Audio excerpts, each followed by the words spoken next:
Hey, how about an immiserated slave elf who has internalized the class antagonisms of his master wizard family's ideology? How about that? Yeah, that's a good idea. Let's throw that in there.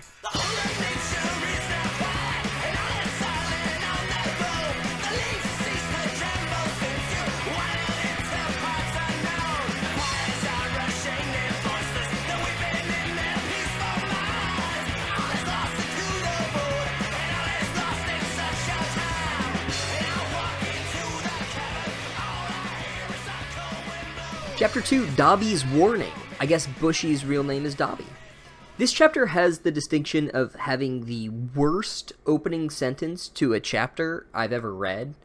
Like, not just of the Harry Potter chapters, all of the chapters of all the books I've ever read. Here it is. You ready for it? Here it comes. Harry managed not to shout out, but it was a close thing.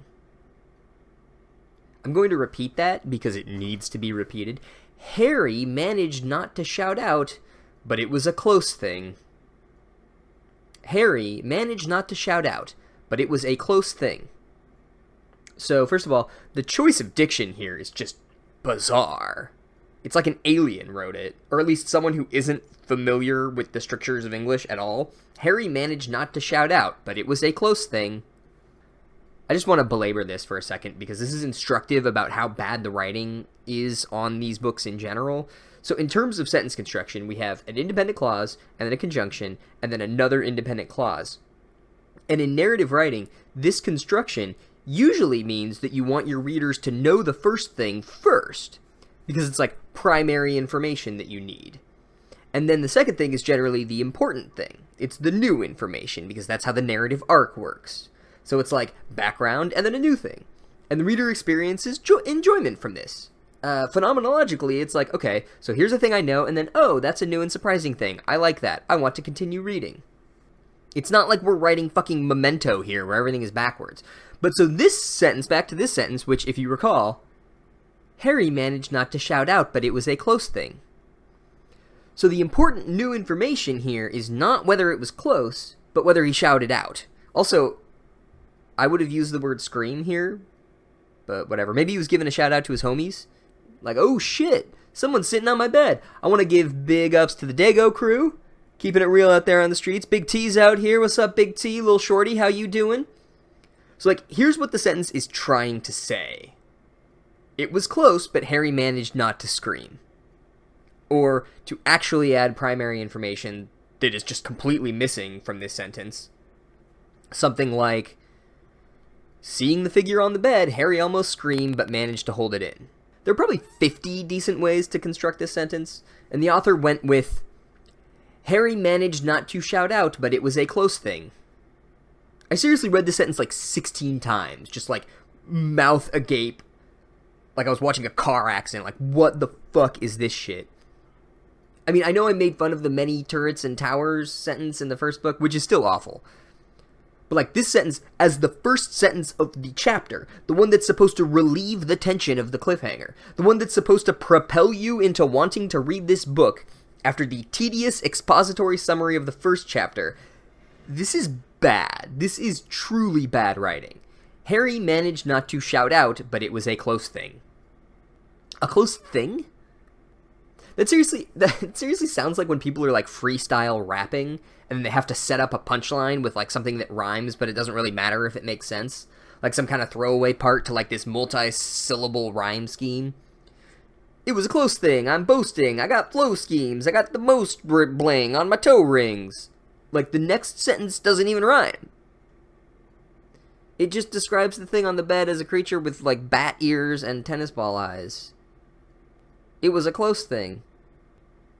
And so then Harry sees the creature on the bed with the tennis ball eyes and is like, who the fuck are you? And the thing's like, Harry Potter, I've always wanted to meet you. And Harry's like, shut the fuck up, weirdo. And then the creature says that his name is Dobby the Elf Man or something. Actually, he says Dobby the House Elf, as opposed to Field Elf, I guess. And Harry's like, yo, I'm not really in the mood for some magical, whimsical bullshit right now, dude. And so then the house elf gets all sad, and Harry's like, sorry, sit down. And then the house elf starts crying, and Harry's like, oh no, I didn't mean to offend you. Like, Harry thinks that telling the elf to sit is like some culturally insensitive shit. But then the elf explains that no, he's just never been asked to sit by a wizard. He's never had a wizard treat him like an equal. Side note, are we still supposed to like wizards? Because apparently every wizard that this dude has ever encountered has been just a giant piece of shit to him. And then just as the reader is like starting to feel sympathy towards this weird elf thing, the narrator's like, he's an ugly looking guy. He looks like an ugly doll. And so it's like, oh, okay. Is the narrator a wizard? Why is he being a dick to this elf? And so then Dobby, the elf, starts banging his head on the window. Like, dude, calm down, buddy.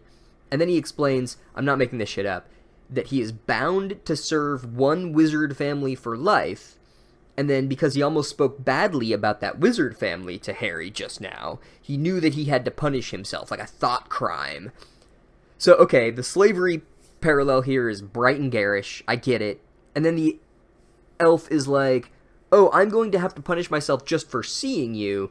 I will accomplish that task by shutting my ears in the oven door.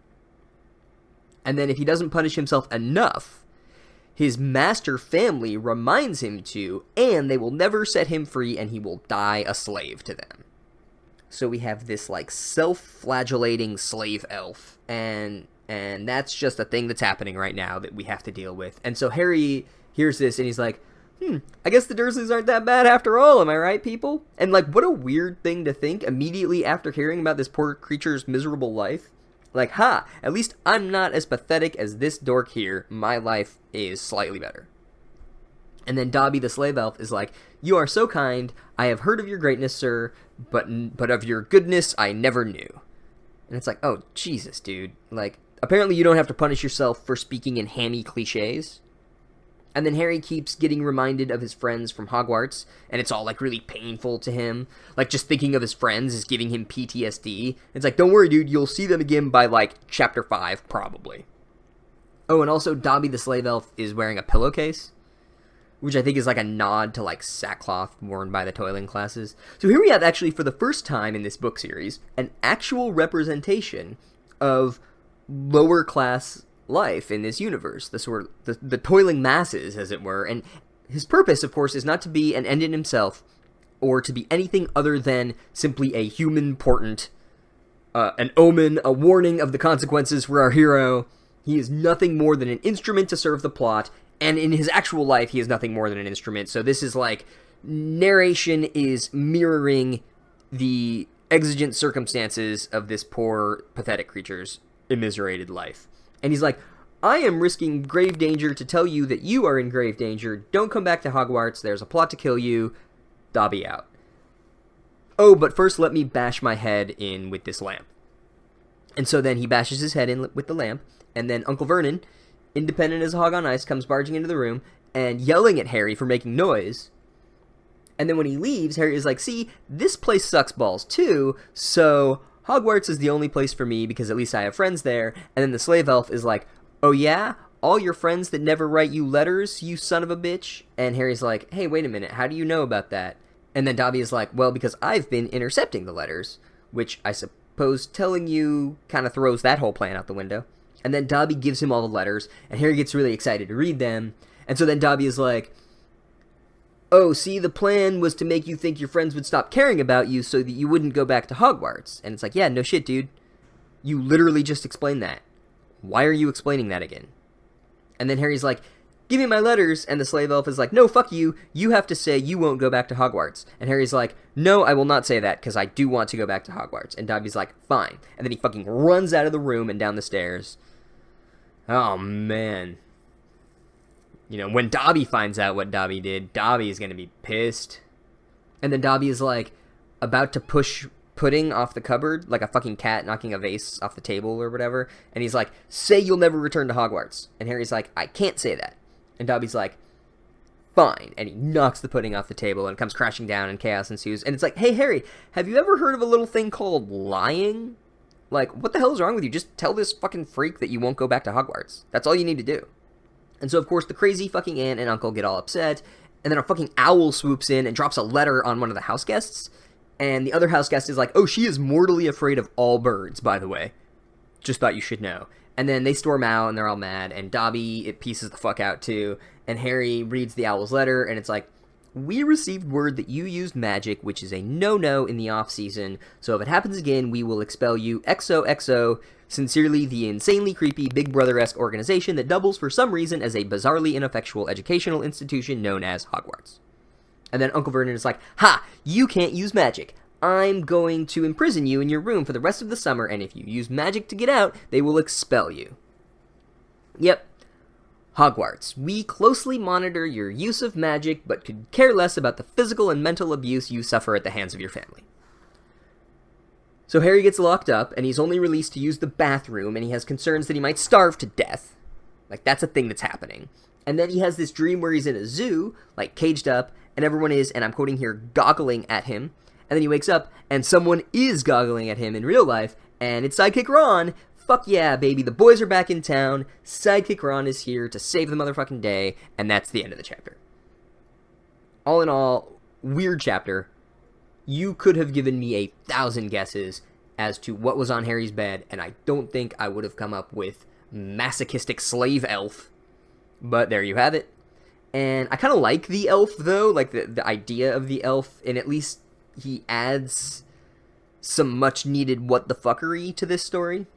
Opens up a lot of questions. Who is his family? Who is his weird wizard family that is awful to him? What is this plot against Harry?